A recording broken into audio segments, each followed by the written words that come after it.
Good morning, welcome to morning edition. Headlines చూద్దాం. ఇవాళ సీఎంగా తొలిసారి మంగళగిరికి చంద్రబాబు ఘన స్వాగతం పలికేందుకు టీడీపీ భారీ ఏర్పాట్లు.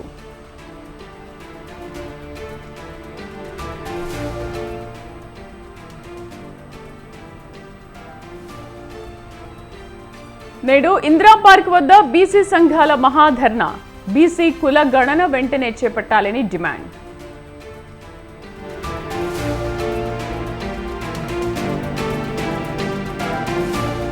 చిన్నపర్లలో టెన్షన్ వాతావరణం.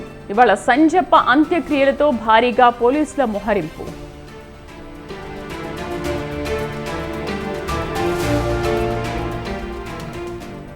తిరుమలలో భక్తుల రద్దీ, అన్ని కంపార్ట్మెంట్లు ఫుల్. శ్రీవారి దర్శనానికి 20 గంటలు సమయం.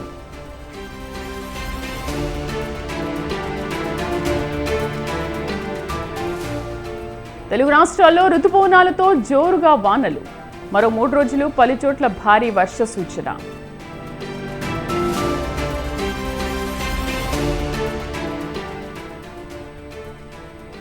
T20లో నేపాల్పై సౌత్ ఆఫ్రికా విజయం. ఒక్క పరుగు తేడాతో విక్టరీ. చివరి బంతి వరకు టెన్షన్.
G7 సదస్సు వేదికగా ప్రధాని మోదీ కీలక వ్యాఖ్యలు చేశారు. టెక్నాలజీలో గుత్తాధిపత్యానికి స్వస్తి పలకాలని పిలుపునిచ్చారు. సమ్మిళిత సమాజానికి పునాది వేసేందుకు సాంకేతికతను సృజనాత్మకంగా ఉపయోగించుకోవాలన్నారు. ఇటలీలోని అపులియా రీజియన్లో జరుగుతున్న G7 దేశాల సదస్సులో ప్రసంగించిన మోదీ ఏఐపై ప్రత్యేకంగా మాట్లాడారు. మనం సాంకేతికతను సృజనాత్మకంగా వినియోగించుకోవాలే తప్ప విధ్వంసకరంగా కాదని అభిప్రాయపడ్డారు. టెక్నాలజీ ప్రయోజనాలను అందిపుచ్చుకుంటూనే సైబర్ సెక్యూరిటీ సవాళ్లపై దృష్టి పెట్టాల్సిన అవసరం ఉందని కీలక వ్యాఖ్యలు చేశారు.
ఏపీ సీఎం చంద్రబాబు తన మార్కు పాలనను చూపించబోతున్నారు. బాధ్యతలు స్వీకరించిన వెంటనే పాలనపై ఫోకస్ పెట్టారు. గత పాలనకు ఇప్పటికీ భిన్నత్వాన్ని చూపించాలని భావిస్తున్నారు. ప్రభుత్వ కార్యక్రమాల నిమిత్తం ఇతర ప్రాంతాలకు వెళ్లినప్పుడు మినహాయిస్తే ఇక నుంచి ప్రతిరోజు ఉదయం 10 గంటల నుంచి 6 గంటల వరకు సచివాలయంలోనే ఉండనున్నారు. సమయ పాలన ఖచ్చితంగా పాటించాలని నిర్ణయం తీసుకున్నారు.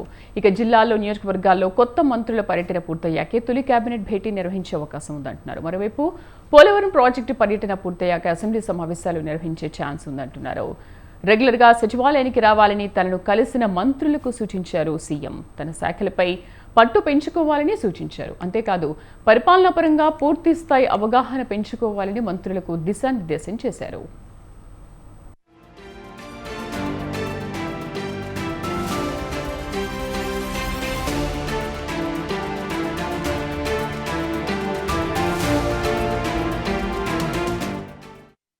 నిన్న సచివాలయంలో ఇరిగేషన్ శాఖ అధికారులతో ప్రత్యేకంగా సమావేశం నిర్వహించిన ఆయన ప్రభుత్వం ప్రతిష్టాత్మకంగా పోలవరం ప్రాజెక్టు సహా రాష్ట్రంలోని వివిధ ఇరిగేషన్ ప్రాజెక్టుల నిర్మాణాల స్టేటస్ అడిగి తెలుసుకున్నారు. సోమవారం పోలవరం ప్రాజెక్టును చంద్రబాబు సందర్శించే అవకాశం ఉంది. శ్వేతపత్రాల విడుదలకు కూడా సిద్ధమవుతోంది చంద్రబాబు సర్కార్. టీడీపీ ప్రభుత్వ హయాంలోనూ ప్రతి సోమవారం చంద్రబాబు పోలవరం ప్రాజెక్టును సందర్శిస్తూ పనులపై సమీక్ష నిర్వహిస్తారు.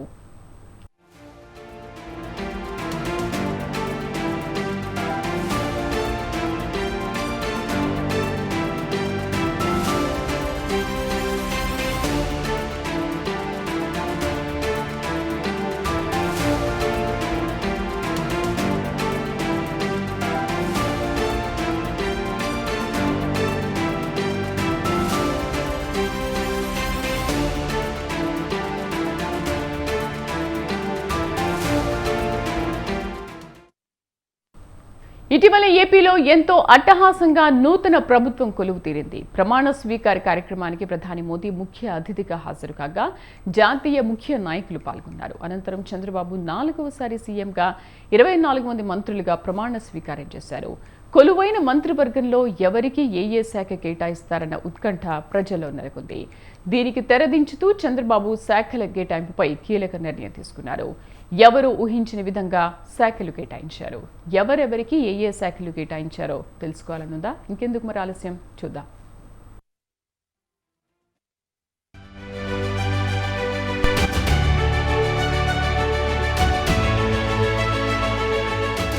ఏపీలో నూతనంగా కొలువైన మంత్రివర్గంలో ఎవరికి ఏ శాఖలనే ఉత్కంఠపై ఎట్టకేలకు తెరపడింది. ఎట్టకేలకు సీఎం చంద్రబాబు కేటాయింపులు చేశారు. ఇందులో జనసేన అధినేత పవన్ కళ్యాణ్, లోకేష్ లకు కీలక శాఖలు కేటాయించారు. పవన్ కళ్యాణ్ కు డిప్యూటీ సీఎంతో పాటు పంచాయతీరాజ్, గ్రామీణాభివృద్ధి, గ్రామీణ తాగునీటి సరఫరా, పర్యావరణం, అటవీ, సైన్స్ అండ్ టెక్నాలజీ శాఖలు కేటాయించారు. లోకేష్ కు ఈసారి విద్యాశాఖతో పాటు ఐటీ, ఎలక్ట్రానిక్స్ అండ్ కమ్యూనికేషన్స్ శాఖలు అప్పగించారు. చంద్రబాబు తన నివాసంలో శాఖల కేటాయింపుపై సుదీర్ఘ కసరత్తు చేసి శాఖల వ్యవహారాన్ని ఓ కొలిక్కి తెచ్చారు. టీడీపీ ప్రభుత్వ చరిత్రలో తొలిసారిగా ఎస్సీ మాదిగ సామాజిక వర్గానికి చెందిన మహిళా నేత వంగలపూడి అనితకు కీలకమైన హోంశాఖ బాధ్యతలు అప్పగించారు.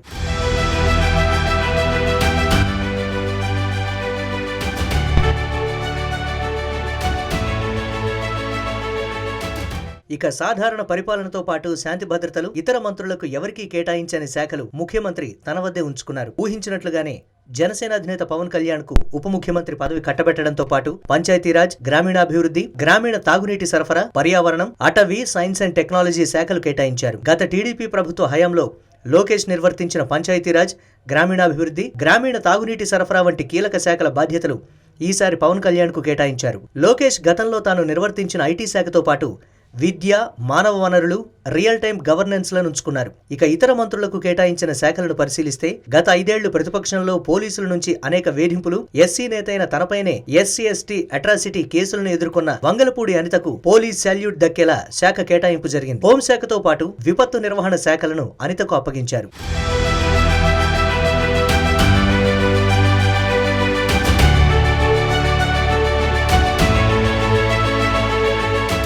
ఇక సీనియర్ నేత అచ్చెన్నాయుడుకు వ్యవసాయం, సహకార, మార్కెటింగ్, పశు సంవర్ధక శాఖలను కేటాయించారు. గత తెలుగుదేశం ప్రభుత్వ హయాంలో యనమల రామకృష్ణుడు నిర్వర్తించిన ఆర్థిక, ప్రణాళిక, వాణిజ్య పన్నుల శాఖతో పాటు శాసనసభ వ్యవహారాల బాధ్యతలను పయ్యావుల కేశవ్కు అప్పగించారు. కొల్లు రవీంద్రకు గనులు, జియాలజీ, ఎక్సైజ్ శాఖల బాధ్యతలు ఇచ్చారు. నాదెండ్ల మనోహర్ కు ఆహార, పౌర సరఫరాల శాఖను కేటాయించారు. గత తెలుగుదేశం ప్రభుత్వంలో తాను నిర్వర్తించిన మున్సిపల్, పట్టణాభివృద్ధి శాఖలను ఈసారి కూడా పొంగూరు నారాయణ కొనసాగించనున్నారు. అమరావతి నిర్మాణంతో పాటు రాజధాని వ్యవహారంపై నారాయణకు పూర్తి స్థాయి పట్టు ఉన్నందునే ఆయనకు అవే శాఖలను తిరిగి కట్టబెట్టారు. కొత్తగా మంత్రివర్గంలో చోటు దక్కించుకున్న నిమ్మల రామానాయుడుకు జలవనరుల అభివృద్ధి శాఖను కేటాయించారు. పోలవరం పూర్తే లక్ష్యంగా పెట్టుకున్న చంద్రబాబు సర్కార్ ఉమ్మడి జిల్లా ప్రాతిపదికన అదే ప్రాంతానికి చెందిన రామానాయుడుకు ఈ బాధ్యతలు అప్పగించారు.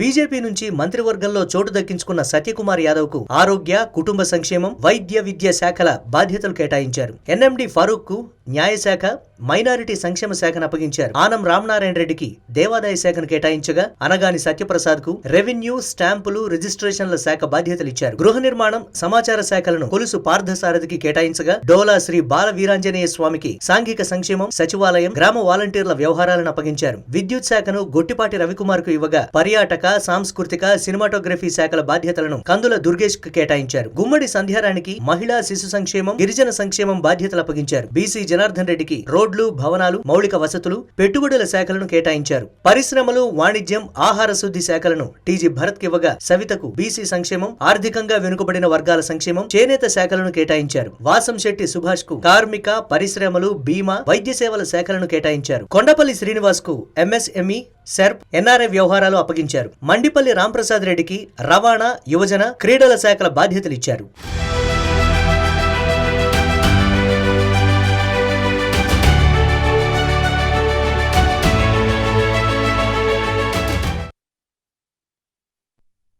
తిరుపతి దేవస్థానం కొత్త ఈవోగా ఐఏఎస్ అధికారి శ్యామలారావును నియమిస్తూ నిర్ణయం తీసుకుంది ఆంధ్రప్రదేశ్ ప్రభుత్వం. ఈ మేరకు ప్రభుత్వ ప్రధాన కార్యదర్శి నీరబ్ కుమార్ ప్రసాద్ ఉత్తర్వులు జారీ చేశారు. ఆంధ్రప్రదేశ్ ముఖ్యమంత్రిగా ప్రమాణ స్వీకారం చేసిన తర్వాత తిరుమల వెళ్లిన సీఎం చంద్రబాబు శ్రీవారిని దర్శించుకున్నారు.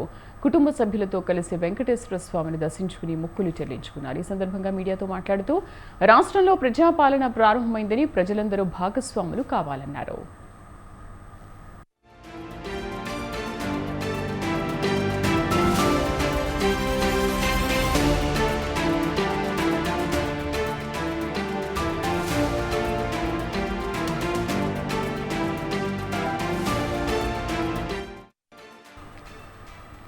తిరుమల తిరుపతి దేవస్థానం నుండే ప్రక్షాళన మొదలు పెడతామని ప్రకటించారు. తిరుమలలో ఓం నమో వెంకటేశాయ, గోవింద నామస్మరణ తప్ప మరో నినాదమే వినపడకుండా చేస్తామని చెప్పారు.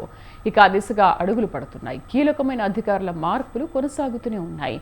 తాజాగా టీటీడీఓగా సీనియర్ ఐఏఎస్ అధికారి శ్యామలారావుని నియమించింది ఏపీ ప్రభుత్వం. ఉన్నత విద్యాశాఖ ప్రిన్సిపల్ సెక్రటరీ విధులు నిర్వహిస్తున్న శ్యామలారావును టీటీడీ ఈవోగా నియమించింది.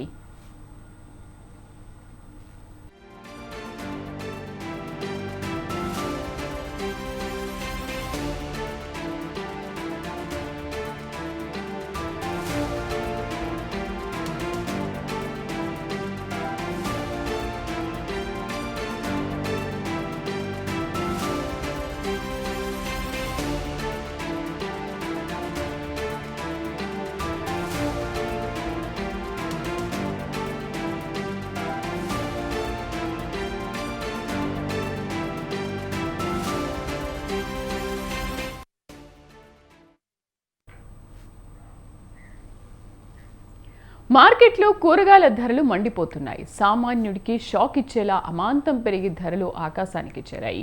అధిక రేట్లతో టమాటో మోత మోగిస్తుంటే ఉల్లి కన్నీళ్లు పెట్టిస్తోంది. ఇప్పటికే పెరిగిన నిత్యావసరాల ధరలు పెరిగిన ఆర్థిక భారం మోస్తుంటే ఉన్నట్టుండి ఒక్కసారిగా పెరిగిన కూరగాయల రేట్లు మరింత భారంగా మారాయి.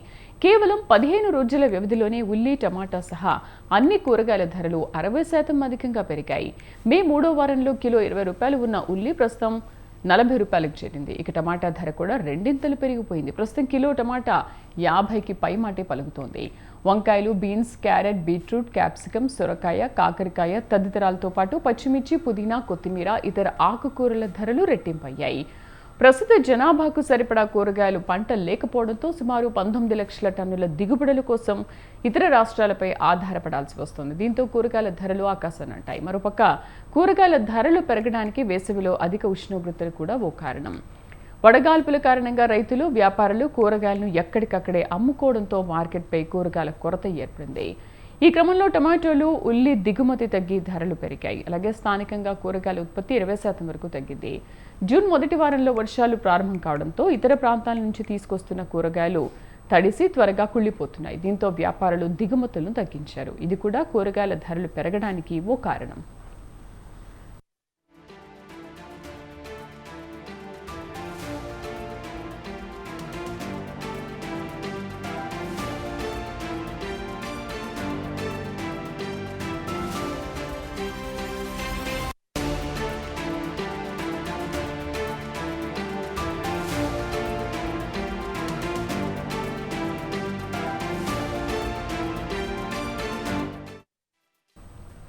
హైదరాబాద్లో సంచలన సంఘటన వెలుగు చూసింది. డబ్బు, ఉద్యోగాలు ఆశ చూపి కొందరు వ్యక్తులు అమ్మాయిల జీవితాలతో ఆటలాడుతున్నారు. వారి ఆర్థిక పరిస్థితిని ఆసరాగా చేసుకుని వ్యభిచారంలోకి దింపి సొమ్ము చేసుకుంటున్నారు. పోలీసుల రంగప్రవేశంతో ఈ వ్యవహారం బయటపడింది.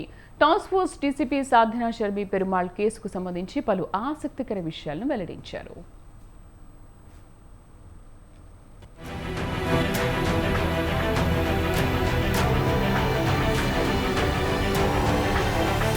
హైదరాబాద్లో వ్యభిచారం దందా నడుపుతున్న 5గురిని పోలీసులు అరెస్టు చేశారు. ఉద్యోగరీత్యా నగరానికి వస్తున్న యువతులనే టార్గెట్ చేసి వ్యభిచార ఊబిలోకి దింపుతున్నారు. హైదరాబాద్లో హైటెక్ విధానంలో వ్యభిచార దందా చేస్తున్న ముఠాను పోలీసులు అదుపులోకి తీసుకున్నారు. 4 నిర్వాహకులు, 1 విటుడిని అరెస్టు చేశారు. 6 యువతులను రక్షించారు. అయితే వ్యభిచార గృహం నిర్వాహకురాలిపై గతంలో 16 కేసులు ఉన్నట్లు సమాచారం. ఈ కేసుకు సంబంధించి టాస్క్ ఫోర్స్ డీసీపీ సాధన రష్మి పెరుమాల్ పలు ఆసక్తికర విషయాలు వెల్లడించారు.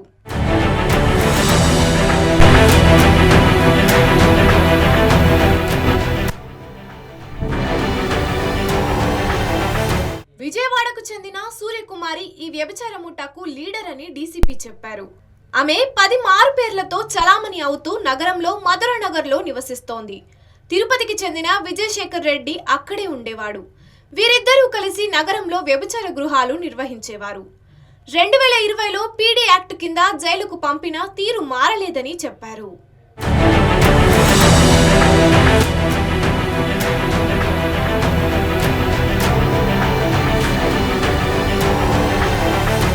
ఏపీ, పశ్చిమ బెంగాల్, త్రిపుర తదితర రాష్ట్రాలకు చెందిన యువతులకు డబ్బు, ఉద్యోగాల ఆశ చూపి నగరానికి తీసుకొచ్చేవారని తెలిపారు.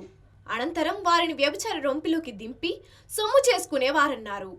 శేఖర్ రెడ్డి కస్టమర్లకు డేటాను ఒక యాప్లో ఉంచగా వారికి కావలసిన యువతిని బుక్ చేసుకుంటారని చెప్పారు. యాప్ ఆధారంగా కస్టమర్లు చెప్పిన ప్రాంతాలు, హోటళ్లకు యువతులను తీసుకెళ్తారని వెల్లడించారు. సూర్యకుమారి కస్టమర్ల నుంచి క్రెడిట్, డెబిట్ కార్డుల ద్వారా డబ్బు తీసుకుంటోందని వివరించారు.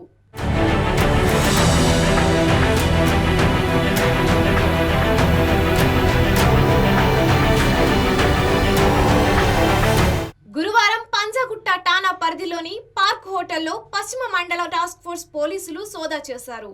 గండిపేటకు చెందిన కిలారు కీర్తితేజ, ఓ యువతి పట్టుబడ్డారు. వారిద్దరి దగ్గర నుంచి ముఠాకు సంబంధించిన వివరాలు తెలుసుకున్నారు.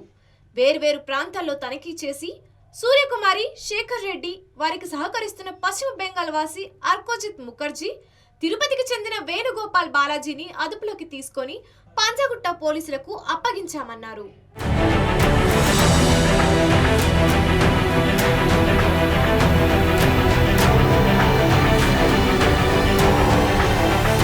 ఇటీవల ఇలాంటి ఘటనలు తరచూ జరుగుతున్నాయి.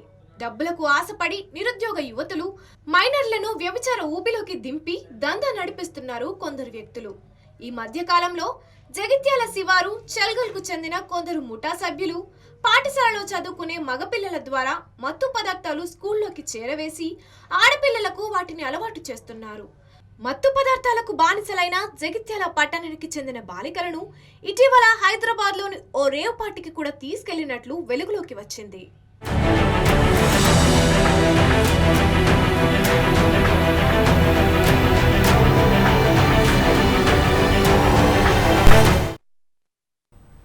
లోక్సభ ఎన్నికల ఫలితాలు ఉత్తరప్రదేశ్లో బీజేపీ పేలవ ప్రదర్శన తర్వాత CM Yogi Adityanath RSS chief Mohan భగవత్ని ఇవాళ కలవనున్నారు. నిన్న గోరఖ్పూర్లో జరిగిన కార్యకర్తల సమావేశంలో మోహన్ భగవత్ హాజరయ్యారు. బీజేపీపై ఆర్ఎస్ఎస్ బయటికి చెప్పుకున్నా కోపంగా ఉందన్నారు మోహన్ భగవత్. వరుసగా ఆర్ఎస్ఎస్ నేతలు బీజేపీ అహంకారంగా వ్యవహరిస్తోందని వ్యాఖ్యానించారు. మణిపూర్ సమస్యపై మోహన్ భగవత్ కీలక వ్యాఖ్యలు చేశారు. ఏడాదిగా అక్కడ శాంతి నెలకొనలేదని కేంద్ర ప్రభుత్వంపై పరోక్షంగా విమర్శలు గుప్పించారు. ప్రతి ఒక్కరూ ప్రజాసేవలో వినయంగా వ్యవహరించాలని అన్నారు. ఇదిలా ఉంటే మరో నేత ఇంద్రేష్ కుమార్ మాట్లాడుతూ అహంకారులుగా వ్యవహరించిన వారిని ఆ శ్రీరాముడు కేవలం 241 వద్దే అడ్డుకున్నారని మండిపడ్డారు.